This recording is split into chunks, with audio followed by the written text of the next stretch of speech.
Halo semuanya, jumpa lagi dengan Awan Chai di sini, Duta Pajak Abal-Abal, pelatih konsultan pajak pertama dan satu-satunya di Indonesia. Hari ini teman-teman kita akan bahas mengenai respon gue atas proses persidangan Majelis Pengawas Ad Hoc ya, IKPI tanggal 4 Desember kemarin. Kan gue disuruh bikin surat tertulis tuh ya. Nah, inilah suratnya ya. Oke. By the way, disclaimer ya guys, bahwa isi video ini bukanlah saran profesional konsultan pajak buat Anda semua ya. Jika ada informasi yang salah di video ini, langsung lu sampaikan di kolom komentar guys ya. Seperti yang teman-teman sudah tahu ya, bahwa drakor adalah istilah Jokowi ya. Drakor ini sudah berjalan berminggu-minggu ya.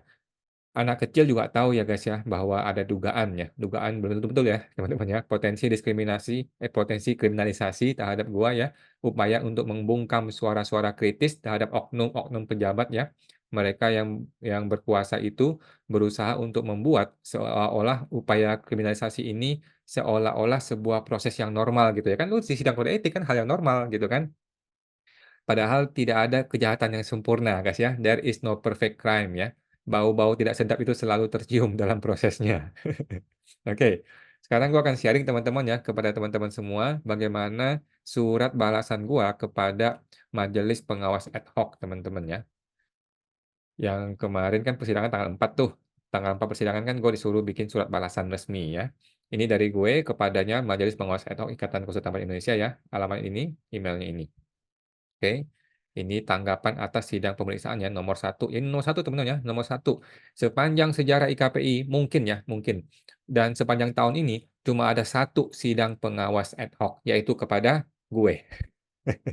Tidak pernah ya, pengawas ad hoc tidak pernah sidang di tahun ini. Cuman ini, satu doang ini, yaitu kepada gue. Seperti begitu teman-teman ya, mudah-mudahan ini nggak salah ya. Dalam surat ini saya memberi tanggapan atas sidang pemeriksaan nomor satu ya, tanggal 4 Desember sebagai berikut ya. Ini adalah yang kemarin teman-teman, ini adalah surat gue yang kemarin yang sudah pernah gue kirim sebelumnya, gue copy ulang lagi ya. Jadi gue tidak usah membahas ini lagi, sudah pernah gue bahas sebelumnya. Yang poin A legal formal sudah, kemudian poin B material juga sudah gue sampaikan ya. Poin B material ya, sudah gue sampaikan juga di video gue sebelumnya, di surat gue sebelumnya. Nah, khusus hari ini adalah ini, yaitu respon atas pertemuan sidang pemeriksaan tanggal 4 Desember 2023, teman-teman ya. Mari kita baca sama-sama, teman-teman ya. Ada 12 halaman, 25 halaman totalnya ya. Dari sini ke bawah tuh 12 halaman. Sebuah persidangan, teman-teman ya, dimanapun di dunia ini ya haruslah memenuhi unsur legal dan formal dan material. Legal formal dan material telah diduga dilanggar. Diduga teman-teman ya, belum tentu betul, belum tentu salah ya. Poin-poin di atas surat ini ya, yang sudah aku sampaikan di atas tadi ya, surat itu. Tetapi pertemuan tersebut telah diadakan tanpa ada rasa malu, tanpa ada rasa konflik of interest, tanpa ada rasa kebijaksanaan sama sekali ya. Sehingga justru bukannya baik, hasil persidangan tidak seperti yang diharapkan oleh semua pihak, tetapi justru blunder, aneh, tidak transparan, tidak akuntabel, tidak jelas, membingungkan, diduga melawan hukum, diduga bersewenang-wenang, sangat memuakkan dan menjijikkan dengan bahasa-bahasa yang intimidatif, menekan, dan tidak berlandaskan hukum yang berlaku.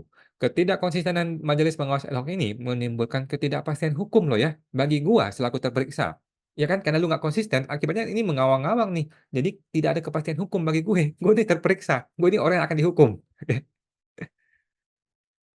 Nomor satu, poin gue adalah, hukum apa yang dipakai Majelis Pengawas Ad Hoc?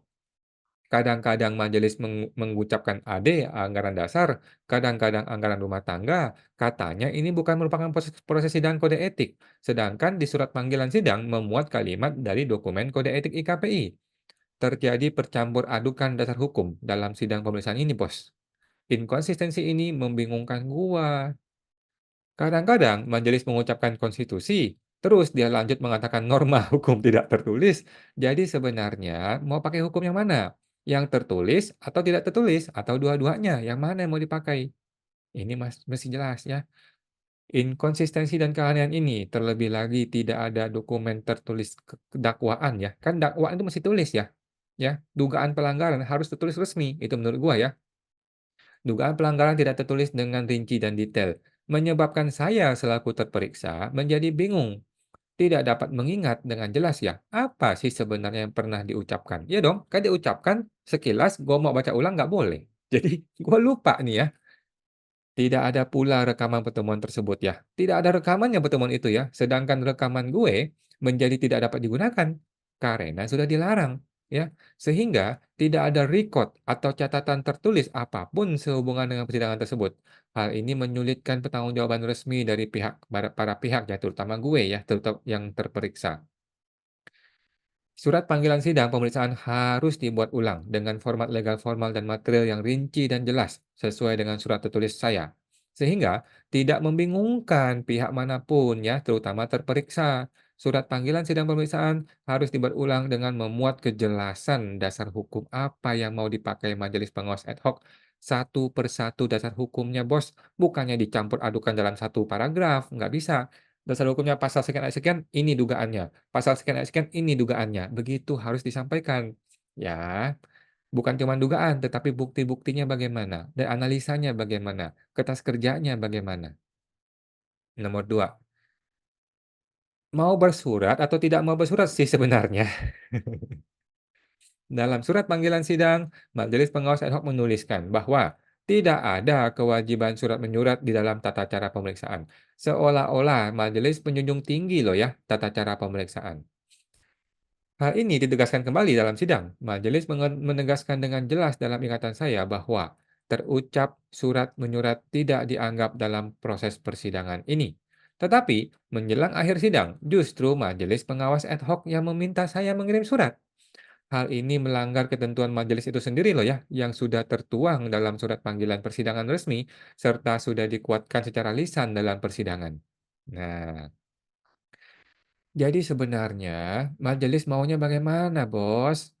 Mau bersurat resmi diakui kah atau tidak diakui?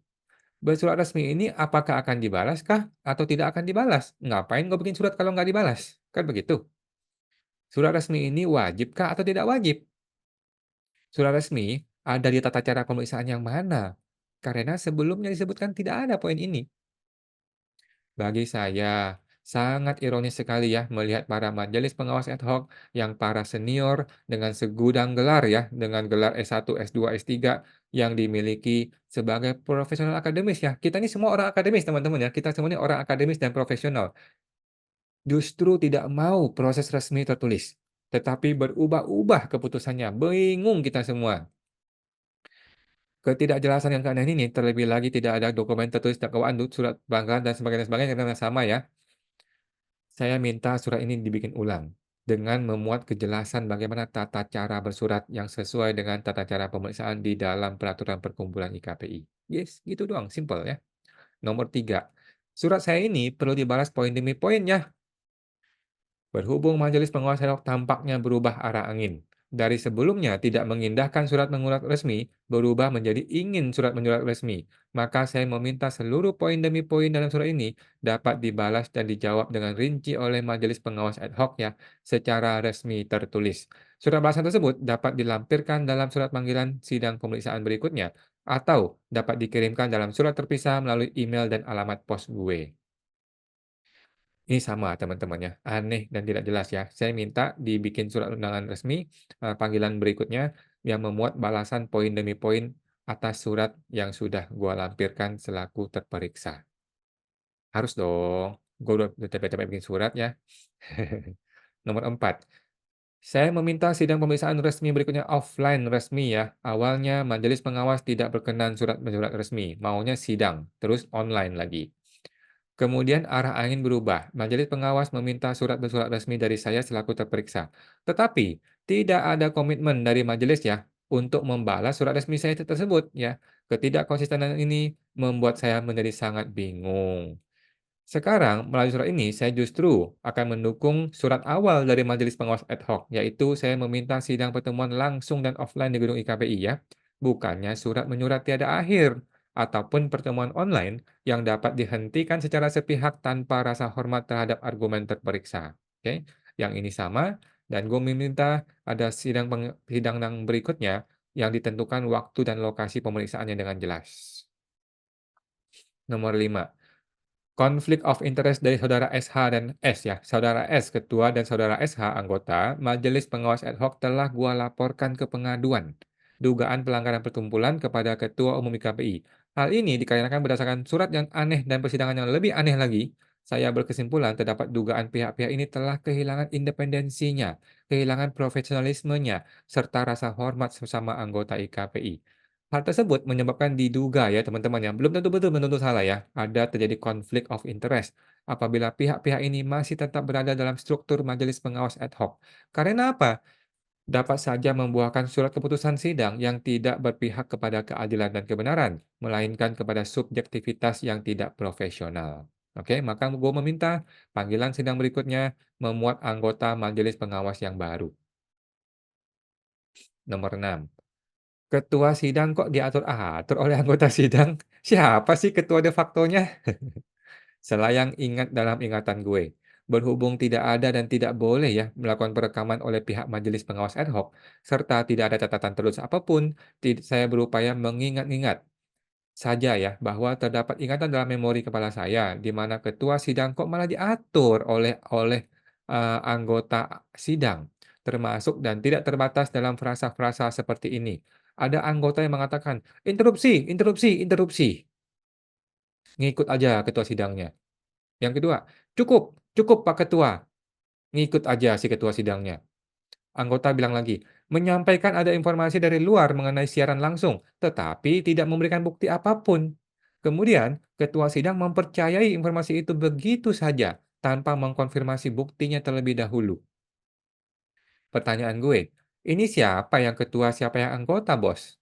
Kenapa terkesan ketua sidang manut-manut saja ketika seolah diperintah oleh anggotanya sendiri? Sedangkan saya terperiksa nih ya, tidak memiliki hak untuk interupsi, gua nggak bisa interupsi. Tidak diberikan hak seluas-luasnya untuk berbicara, bahkan hampir semua pembicaraan gua dipotong oleh para majelis pengawas ad hoc. Padahal, sidang ini adalah untuk mencari keadilan, bukan untuk menghantam secara membabi buta. Maka seharusnya terperiksa, yaitu gue ya, diberikan ruang seluas-luasnya untuk mengungkapkan dong apa yang ingin diungkapkan, karena persidangan ini dapat saja menjadi dasar hukum atas sebuah keputusan yang merugikan terperiksa ya. Jadi, siapakah ketua de facto persidangan ini? Jangan-jangan diduga ada orang luar yang sedang mengendalikan. Nah, loh. 7. Petugas sidang tidak merekam ataupun membuat catatan meeting notes. Sebuah sidang ya, orang-orang terpelajar ya, merupakan landasan hukum, dapat dijadikan bukti dalam peristiwa hukum. Oleh karena itu, sebuah persidangan resmi harus memiliki bukti rekaman audiovisual atau setidaknya terdapat berita acara tertulis atau meeting notes tertulis atau notulen tertulis yang mana kesemua bukti-bukti ini perlu diedarkan kepada seluruh pihak yang hadir dalam pertemuan tersebut setelah selesainya acara. Iya dong, ya. Ini kan sidang akademis ya, orang-orang terpelajar ya, bukan orang-orang bodoh ya ini semuanya. Supaya apa? Supaya semua pihak dapat mempertanggungjawabkan apa yang dia lakukan, ucapkan, dan informasikan dalam sidang tersebut. Tetapi aneh sekali sidang kali ini ya, tidak ada rekaman, tidak ada notulen, tidak ada berita acara, tidak ada meeting notulen tertulis, tidak ada daftar hadir sama sekali. Jadi pertanyaan gua, apakah sidang tersebut dianggap telah terjadi atau dianggap tidak terjadi oleh majelis? Jika dianggap terjadi, apa bukti-bukti yang dapat disampaikan oleh majelis ya? Apabila data informasi dalam sidang ini diminta dibuka oleh hakim di pengadilan yang lebih tinggi suatu hari nanti. Gimana bukti-buktinya? Lu nggak ada rekamannya? Jadi gue minta dibikin surat ulang yang memuat informasi mengenai pembagian hasil rekaman atau meeting notes kepada semua pihak setelah terjadinya persidangan. Begitu. Nomor 8. Demi kepastian hukum meminta surat panggilan sidang yang jelas secara hukum ya, argumen. Kalimat kata-kata, frasa, pendapat, dan informasi yang disampaikan di dalam persidangan kemarin tidak mengandung kepastian hukum karena argumennya terus berubah-ubah. Dasar hukumnya terus berubah-ubah, sehingga membingungkan gua selaku terperiksa. Ini arahnya mau kemana nih yang pastinya? Nah, kadang bicara A, kadang bicara B. Kadang bicara maunya A, kadang maunya B. Maka saya meminta surat panggilan sidang yang benar, yang detail, rinci atas dasar hukum yang jelas supaya terdapat kepastian hukum bos ya, apa yang mau didakwakan kepada saya, ya. Ini sama, jadi gue minta surat tertulis dengan memuat informasi mengenai dasar hukum yang jelas, tidak ambigu, tidak double standar. Oke? Nomor 9. Penghentian sidang secara sepihak tanpa rasa hormat ataupun rasa malu sama sekali ya. Dalam persidangan yang aneh kemarin itu, persidangan telah dihentikan secara sepihak oleh para majelis pengawas ad hoc tanpa memberikan rasa hormat kepada saya selaku terperiksa ya, yang rencananya akan dihukum dengan potensi hukuman pemberhentian anggota IKPI. Tidak ada rasa malu dari para pemeriksa ya, walaupun sudah tahu tindakan itu ditonton oleh masyarakat luas. Saya tidak mau lagi hal-hal seperti ini terjadi ya, di mana saya selaku terperiksa tidak mendapatkan hak yang seluas-luasnya dalam mengungkapkan apa yang mau saya ungkapkan. Karena kekurangan informasi dari pihak terperiksa dapat menyebabkan para majelis pengawas ad hoc mengalami disinformasi, tercemarkan logika hukum, dan tercemarkan pemahamannya mengenai kejelasan kasus yang sedang dipermasalahkan. Penghentian sidang secara sepihak adalah tidak menghormati argumen yang mau saya sampaikan selaku terperiksa, Bos. Tidak menghormati asas-asas pembuktian fakta hukum yang ingin gue sampaikan secara langsung, ya kan? Hal ini menyebabkan kesedihan yang mendalam dalam di hati saya ya. Kenapa lembaga IKPI dipimpin oleh Dewan Pengawas yang tidak mau mendengarkan argumen lengkap dari terperiksa sebelum dilakukan putusan sidang? Gua ambil contoh, sidang Bapak Ibu Fathia Haris dan Bapak Haris ya, yang berperkara dengan Bapak Menteri LBP ya, telah berjalan sebanyak 30 kali sidang, 2 tahun lebih, Bos. Dengan durasi sidang bisa mencapai tengah malam dari sejak jam 10 pagi harinya. Inilah bentuk rasa hormat hakim persidangan terhadap upaya pembelaan, upaya pembuktian dari semua pihak. Jadi sama ya, gue minta dibikin surat tertulis yang baru, memuat informasi detail tahapan-tahapan sidang. Nah, jadi ada tahapan-tahapan yang masih jelas. Nomor 9. Punya kewenangan tuh tidak sama, Bos, dengan sewenang-wenang ya. Majelis pengawas ad hoc terus saja berlindung di balik frasa kewenangan untuk melakukan tindakan yang diduga teman-teman yang belum tentu betul, belum tentu salah ya. Sewenang-wenang. Apa saja contohnya? Pertama, dia membuat frasa seolah-olah surat menyurat tidak penting, sehingga membenarkan bahwa surat saya tidak perlu dibalas secara tertulis. Tapi kemudian justru meminta saya membuat surat tertulis resmi, tetapi tetap berpegang pada prinsip sebelumnya bahwa tidak ada kewajiban membalas surat resmi saya. Pertanyaan gue, dasar hukum apa yang lu pakai, Bos? Ya, tata cara pemeriksaan mana yang dipakai untuk menjadi dasar kewenangan untuk melakukan tindakan ini? Apakah bebas saja bersewenang-wenang? Membuat tata tertib sendiri, mengucapkannya sendiri, melaksanakannya sendiri, tetapi saya selaku terperiksa tidak boleh mendapat surat salinan tersebut. Gimana sih? Sehingga saya tidak dapat memverifikasi apakah surat tata tertib sidang tersebut telah sesuai atau tidak sesuai dengan tata cara pemeriksaan yang benar. Banyak poin-poin dalam tata tertib yang saya duga salah, melanggar, tidak benar secara hukum, tetapi tidak boleh diberikan salinannya. Pertanyaan, dasar hukum apa yang dipakai? Tata cara pemeriksaan mana yang dipakai untuk menjadi dasar kewenangan untuk membuat tata tertib sesuka hati para majelis pengawas ad hoc, ya? Apakah boleh majelis membuat tata tertib sidang harus dilakukan dengan telanjang contohnya? Jika boleh, apa dasarnya? Jika tidak boleh, apa dasarnya? Untuk menghindari perdebatan tiada akhir ini, kita harus kembali kepada peraturan perkumpulan dan tata cara pemeriksaan yang seolah-olah ingin ditegakkan oleh majelis pengawas ad hoc. Oke? Punya kewenangan tidaklah sama dengan boleh sewenang-wenang ya. Kewenangan diatur dengan jelas dalam peraturan perkumpulan. Kesewenang-wenangan adalah melakukan tindakan sesuai dengan kehendak pribadinya tanpa mengindahkan peraturan perkumpulan yang sudah disepakati kita bersama selaku anggota IKPI yang membayar iuran rutin. Begitu, Bos. Sidang tertutup versus sidang terbuka. Sebuah sidang dapat dilakukan secara tertutup, dapat juga secara terbuka ya. Tetapi harus ada landasan berpikir ataupun landasan hukum. Kenapa sih mau dibikin sidang itu secara tertutup atau mau terbuka? Hal ini tidak boleh secara subjektif ya dan sewenang-wenang serta sesuka hati para salah satu pihak, nggak boleh ya. Saya menginginkan sidang ini terbuka untuk umum dengan landasan berpikir seperti ini. Satu, bahwa saya selaku terperiksa tidak keberatan seluruh data, informasi, fakta, bukti, catatan, dan keterangan mengenai diri saya menjadi terbuka untuk umum. Selesai urusannya. Nomor 2, Bahwa tidak ada transparansi akan menyebabkan besar sekali potensi terjadi maladministrasi atau persidangan yang cacat prosedur ataupun material. Hal ini dikarenakan tidak ada pihak ketiga atau lainnya yang dapat menjadi pihak netral yang mampu melihat kejadian ini secara objektif. Tetapi, justru dengan adanya transparansi keterbukaan seluas-luasnya, maka banyak pihak yang dapat memantau atau melihat perjalanan sidang ini, serta menjaga proses sidang ini agar tidak offside secara hukum.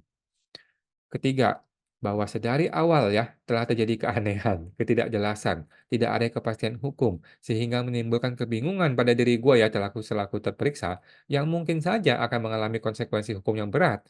Maka, dengan sidang yang terbuka, seluruh prosesnya akan menjadi jelas, transparan, diharapkan para pihak tidak sembarangan bertindak loh ya, tidak sewenang-wenang bertindak, sehingga terdapat kepastian hukum dan tidak lagi menimbulkan kebingungan dalam ruangan yang gelap.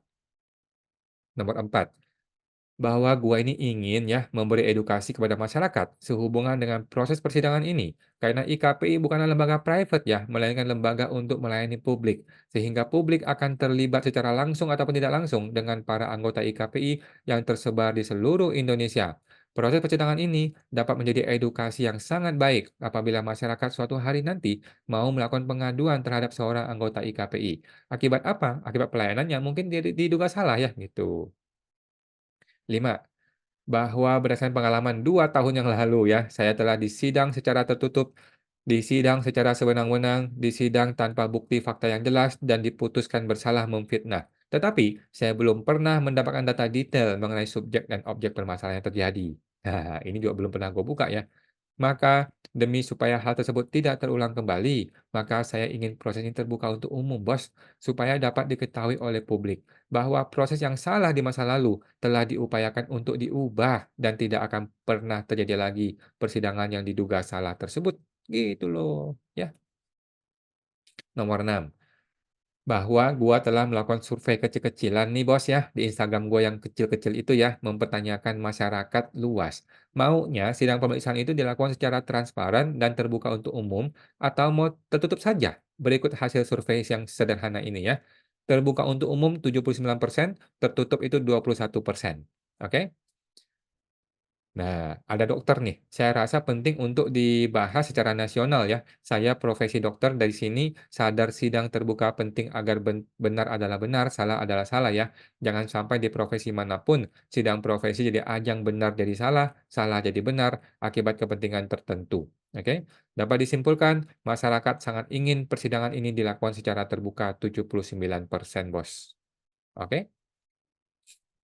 Nomor 7, IKPI sebagai organisasi yang melayani masyarakat tentu saja perlu menerima masukan dari masyarakat ya, yang ingin mengetahui bagaimana sih proses persidangan ini dalam anggota IKPI ini, karena siapapun masyarakat juga boleh mengadukan seorang anggota IKPI ya, sehingga proses sidang ini dapat menjadi edukasi yang baik, begitu loh.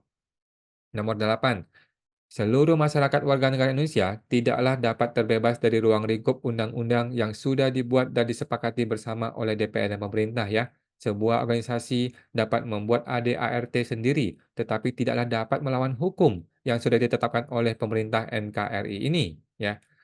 Seorang masyarakat yang peduli menulis di kolom komentar gue ya dalam video gua, menurut Yahya Harahap dalam bukunya Pembahasan Permasalahan dan Penerapan KUHP, pemeriksaan sidang pengadilan banding kasasi dan peninjauan kembali, halaman 110, hal ini bertujuan agar semua persidangan pengadilan jelas, terang dilihat dan diketahui masyarakat. Tidak boleh persidangannya itu gelap dan berbisik-bisik.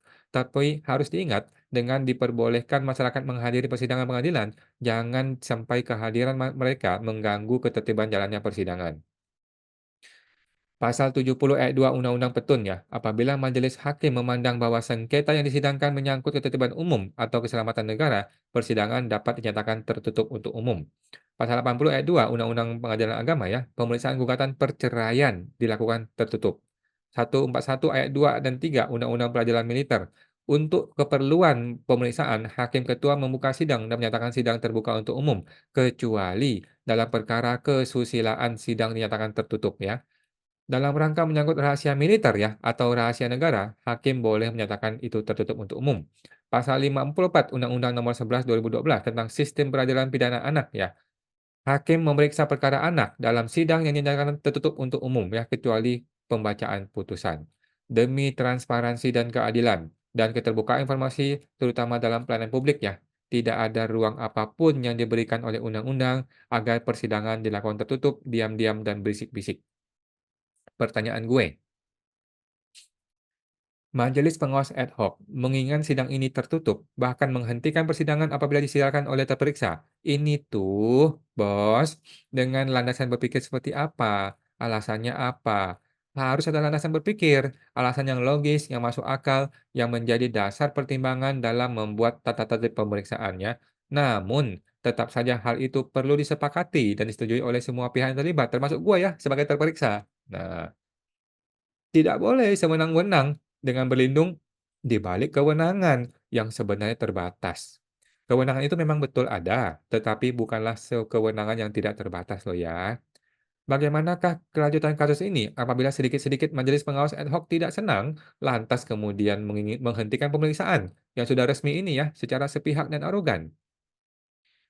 Bagaimana dengan proses penelitian, analisa, pembelaan, pembuktian oleh semua pihak? Apakah itu menjadi tidak penting lagi ya? Hanya gara-gara tata tertib yang tidak jelas, yang tidak disepakati bersama ini? Bagaimana? Oke. Nomor 11. Surat saya dipakai sebagai bukti. Surat tertulis gua kepada Dewan Keanggotaan yang merupakan kewajiban saya selaku anggota IKPI ya, yang sedang diadukan oleh sebuah lembaga resmi pemerintah dipakai sebagai bukti atas dugaan pelanggaran. Blunder nih, aneh. Hal ini sangat aneh ya, karena proses tersebut belum selesai, Bos, ya. Belumlah ada keputusan dari Dewan Kode Etik IKPI, sehingga surat tersebut masih merupakan satu kesatuan proses kasus yang belum selesai tahapan hukumnya. Tetapi frasa saya di dalam surat tersebut justru dipakai oleh Majelis Dewan Pengawas untuk mengadakan sidang pemeriksaan yang lain dan yang baru lagi ya, tidak sama dengan sidang sebelumnya. Luar biasa. Menurut saya, justru sidang etik ini dipakai untuk menguji data fakta bukti informasi catatan dan keterangan yang diberikan oleh pihak pengadu maupun teradu, ya dong. Pengujian tersebut belum selesai dan belum ada keputusan apapun. Maka, sebelum sidang etik selesai dan ada keputusannya, para dewan pengawas tidak dapat loh ya, menurut gua ya, menerima dokumen tersebut sebagai sebuah dokumen resmi. Apalagi mau dipakai sebagai dasar bukti untuk mengadakan sidang pemeriksaan majelis pengawas. Ataukah sidang etik telah selesai dan ada rekomendasi yang diberikan kepada Dewan Pengawas KPI? Kalau iya, mana suratnya? Saya selaku teradu perlu dong dapat salinan keputusannya. Jangan kayak dulu, kayak gitu. Lanjut, nomor 12. Locus delicti dan tempus delicti ya. Bukti-bukti yang disampaikan oleh Majelis Pengawas Ad Hoc hanyalah berupa foto yang di-share screen dalam media Zoom elektronik. Bukti-bukti ini tidaklah jelas asal-muasalnya. Bukti-bukti ini diterima oleh siapa, diberikan kepada siapa, dalam rangka apa dia memberikannya. Locus delicti adalah orang tersebut di mana memberikan bukti-bukti tersebut melalui sarana apa? Kertas kah, chatting kah, email kah? Tempus delicti. Orang tersebut kapan memberikan bukti-bukti tersebut? Hari kapan, tanggal berapa, jam berapa ya? Jangan-jangan diduga tidak pernah ada subjek lokus dan tempusnya, melainkan mengada-ngada saja diduga ya, dilakukan dengan sengaja untuk mencelakai saya oleh oknum-oknum tertentu. Jangan-jangan ya diduga. Mudah-mudahan salah. Supaya kebingungan dan kecurigaan saya ini dapat dihilangkan, maka perlu adanya kejelasan mengenai subjek serta objek dan lokus delicti tempus delicti yang jelas. Apabila ternyata lokus tempusnya berhubungan langsung dengan salah satu majelis pengawas ad hoc ya, artinya dia yang merasa dilecehkan dan sebagainya, maka dapat diduga secara langsung beliau telah memiliki konflik of interest. Karena dia yang pegang data, dia yang ingin mempermasalahkan, dia juga yang mensidangkan, dia juga yang memutuskan bersalah tidak bersalah. Itu akan menjadi konflik of interest.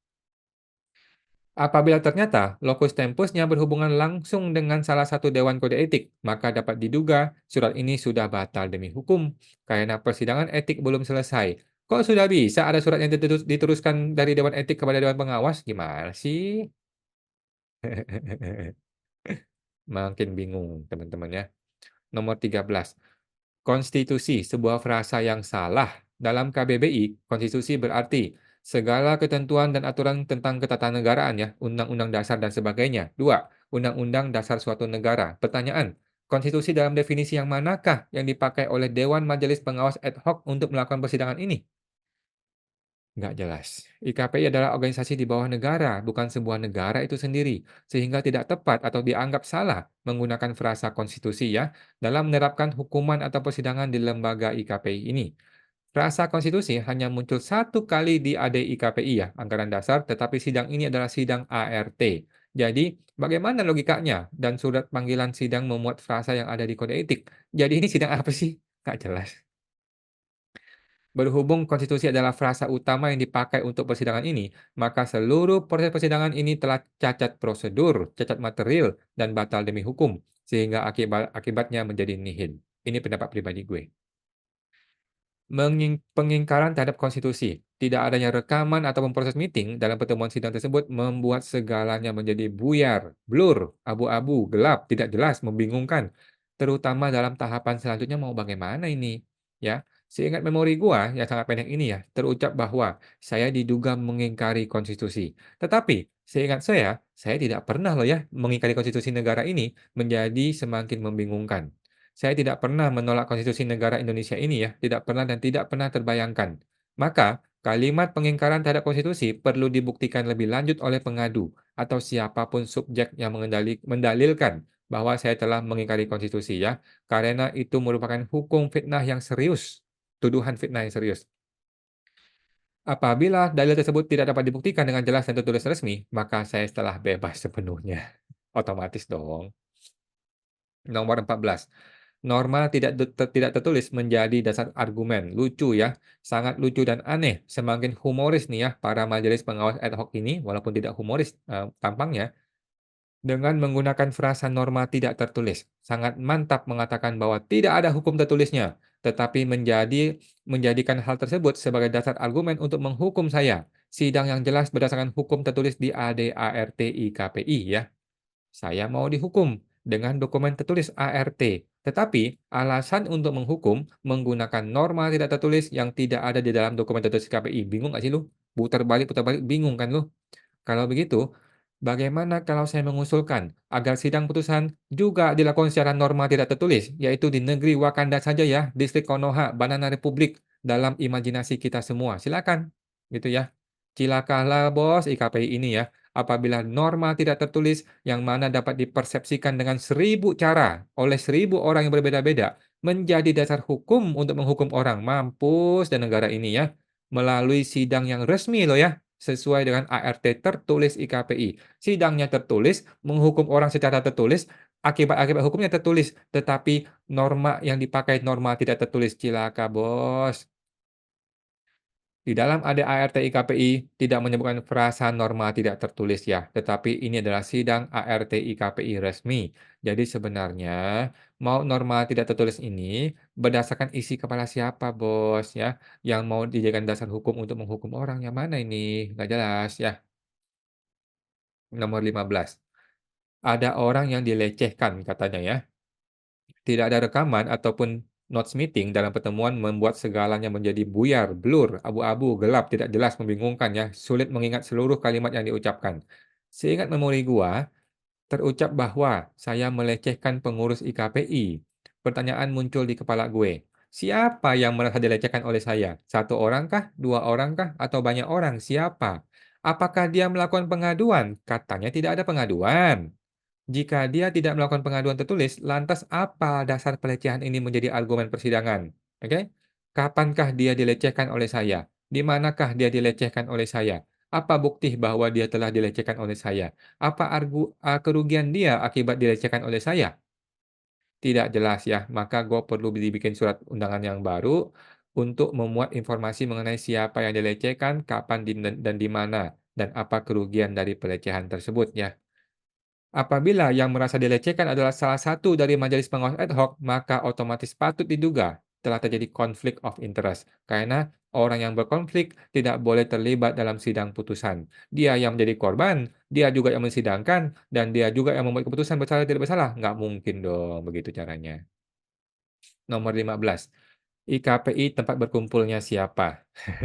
Sama ya teman-teman ya, tidak ada rekaman membuat acara ini menjadi blur, abu-abu, gelap, tidak jelas. Seingat memori saya yang sangat pendek ini ya, telah terucap bahwa gue disalahkan dengan menuliskan bahwa IKPI bukan tempat berkumpulnya konsultan pajak, sedangkan Majelis Pengawas Ad Hoc berpendapat bahwa IKPI adalah tempat berkumpulnya konsultan pajak. Mari kita telaah dan analisa. Tetapi, mari kita analisa lebih lanjut. Faktanya, memang IKPI itu bukan tempat berkumpulnya konsultan pajak, melainkan orang yang sudah lulus USKP. Hal ini dapat dibuktikan dengan A. Formulir pendaftaran konsultan anggota IKPI tidak ada syarat sudah menjadi konsultan pajak untuk mendaftar. Sudah jelas, teman-teman ya. B. PMK 175 tahun 2023 tentang konsultan pajak tertulis jelas alur karir seorang konsultan pajak, yaitu 1, 2, 3 ya. 1, dia harus ujian USKP dahulu, kemudian lulus.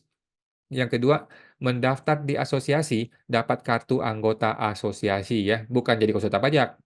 Yang ketiga, barulah mendaftar ke Kementerian Keuangan, dapat kartu izin praktek konsultan pajak. Sehingga pada tahapan IKPI, seseorang belum dapat dinyatakan sebagai konsultan pajak ya, tetapi hanyalah sebagai anggota IKPI saja. Nomor 2, pertanyaan gue, apakah seorang anggota IKPI bolehkah memilih untuk tidak mendaftarkan diri ke Kemenkeu dan tidak memiliki kartu izin praktek konsultan pajak setelah dia sudah menjadi anggota IKPI? Jawabannya boleh-boleh saja. Dia tetap seorang anggota IKPI, tidak akan dipecat walaupun bukan konsultan pajak. Clear, teman-teman ya. Nomor 3, di dalam peraturan perkumpulan IKPI itu sendiri terdapat anggota tetap, anggota terbatas, dan anggota kehormatan. Ini bukti ya, tidak semua anggota IKPI adalah konsultan pajak yang memiliki kartu izin praktek konsultan pajak. Nomor 4, P2PK atau Pusat Pembinaan Profesi Keuangan adalah lembaga yang membina seluruh profesi keuangan. Disinilah tempat membina konsultan pajak, termasuk diantaranya membina organisasi IKPI itu sendiri. Kalau hal ini dianggap melanggar konstitusi, padahal itu adalah fakta ya, justru IKPI itu sendirilah telah melanggar konstitusinya sendiri ya, dengan mengizinkan orang yang belum menjadi konsultan pajak dapat bergabung di IKPI. Kan bingung lu. Oke teman-teman ya. Lanjut. Nomor mana tadi? Eh, nomor 15. Sidang pemeriksaan versus sidang putusan. Tidak adanya rekaman ataupun notes meeting dalam pertemuan sidang tersebut membuat segalanya menjadi buyar ya. Seingat memori gua, terucap bahwa saya telah dinyatakan bersalah tanpa keraguan, teman-teman ya, tanpa keraguan bersalah dinyatakan ya. Lah, Bos, ini kan baru sidang pemeriksaan, masih di tahap mencari dan menganalisa bukti-bukti fakta-fakta persidangan. Kenapa kok sudah ada kalimat judgement menyatakan seolah-olah saya sudah bersalah? Dari kalimat ini, patut diduga Majelis Pengawas Ad Hoc telah bertindak sewenang-wenang, tidak objektif, tetapi justru subjektif, menghukum dengan sesuka hatinya saja. Pertanyaan gue, bagaimana analisa terhadap bukti-bukti yang ada? Mana kertas kerjanya? Ada saksi yang menguatkankah? Saya kan diberikan hak untuk saksi meringankan ya, maka saya juga meminta saksi yang menguatkan pernyataan tersebut ya. Nuansa sidang putusan justru terlihat dalam sidang pemeriksaan. Apalagi nanti pada sidang putusan. Pertanyaan, kapan pembelaan saya akan didengar? Kalau sejak awal sudah ada putusan yang tanpa keraguan tersebut. Nomor 16. Argumen harus dibalas dengan argumen, bukan pemecatannya. Bukti-bukti yang dihadirkan dalam persidangan yang mana saya belum mendapatkan salinan tertulis atas bukti tersebut, serta tidak jelas lokus dan tempus atas bukti tersebut ya, ternyata adalah serangkaian argumen yang saya sampaikan dalam proses persidangan kode etik sebagai respon atas pengaduan kode etik dari seseorang dalam lingkaran kekuasaan DJP ya, yaitu Bapak Saudara S, Kakanwil DJP Jakarta Barat. Menurut saya, tidaklah tepat ya argumen yang saya sampaikan sebagai respon atas BAPK teradu dijadikan dasar untuk menghantam saya melalui sidang pemeriksaan pengawas ad hoc, apalagi dengan target pemberhentian anggota. Seharusnya argumen harus dibantah dengan argumen dong ya, ya nggak sih? Ya nggak teman-teman? Gimana kalau lu yang mendengar video ini ya? Ataukah setidaknya dilakukan upaya pembinaan terlebih dahulu? Ya, tidak ada pembinaan sama sekali ya, tiba-tiba muncul sidang pemeriksaan. Apabila dirasa argumen saya tersebut kurang tepat. Apa gunanya prinsip pembinaan dan musyawarah untuk mufakat apabila sebuah argumen dijadikan dasar untuk menghantam dan memberhentikan seorang anggota IKPI? Ya dong, buat apa ada istilah pembinaan? Nggak perlu. Sebagai catatan untuk dipertimbangkan, saya dikatakan kebun binatang ya oleh salah satu pengurus IKPI. Ini bukanlah argumen, tetapi penghinaan di depan banyak orang ya. Lalu saya melakukan pengaduan dugaan pelanggaran peraturan perkumpulan terhadap oknum tersebut ya. Kemudian terjadilah proses BAPK pengadu dan teradu. Pengurus IKPI mengusulkan dan membina kami berdua ya selaku teradu dan pengadu untuk menempuh jalur damai saja dan musyawarah untuk mufakat. Gua sebagai pengadu yang merasa terhina loh ya, tidak berpikir dua kali. Langsung saya sambut upaya pembinaan tersebut dengan baik. Tetapi kok malah argumen saya yang tidaklah bermuatan penghinaan justru diangkat menjadi upaya yang serius untuk menghantam dan potensi pemecatan anggota IKPI tanpa didahului oleh upaya pembinaan atau argumen sama sekali. Gimana sih? Nggak jelas? You know? Oke, lanjut. Di sini muncul pertanyaan, apa sajakah batasan-batasan yang dapat menjadi atau tidak menjadi potensi untuk dilaksanakannya proses persidangan majelis ad hoc dengan potensi pemberhentian anggota IKPI? Batasan ini sangat penting supaya tidak terjadi penghakiman pembantaian dengan menghantam secara membabi buta dikarenakan alasan subjektif pribadi seseorang penguasa ya. Jika batasan ini tidak jelas, maka sebaiknya tidak perlu dilakukan upaya sidang dengan tujuan pemberhentian anggota IKPI ya. Cukuplah dilakukan debat argumen saja atau pembinaan edukatif, bukannya intimidatif. Oke? Nomor 17. Seluruh peraturan perkumpulan IKPI adalah terbuka untuk umum. Seluruh peraturan IKPI ya adalah terbuka untuk umum dapat diakses melalui website ikpor.id. Tetapi proses persidangan Dewan Pengawas ad hoc IKPI yang tidak lain dan tidak bukan merupakan tindak lanjut atas pelaksanaan peraturan perkumpulan IKPI itu sendiri, justru kok ingin dilakukan tertutup untuk umum, tidak mau terbuka, maunya diam-diam, maunya tidak transparan, kan bingung. Lantas, apa esensinya peraturan perkumpulan itu ya, dibuat transparan dan dapat diakses oleh umum, apabila proses pelaksanaan peraturan itu justru mau dilakukan secara tertutup.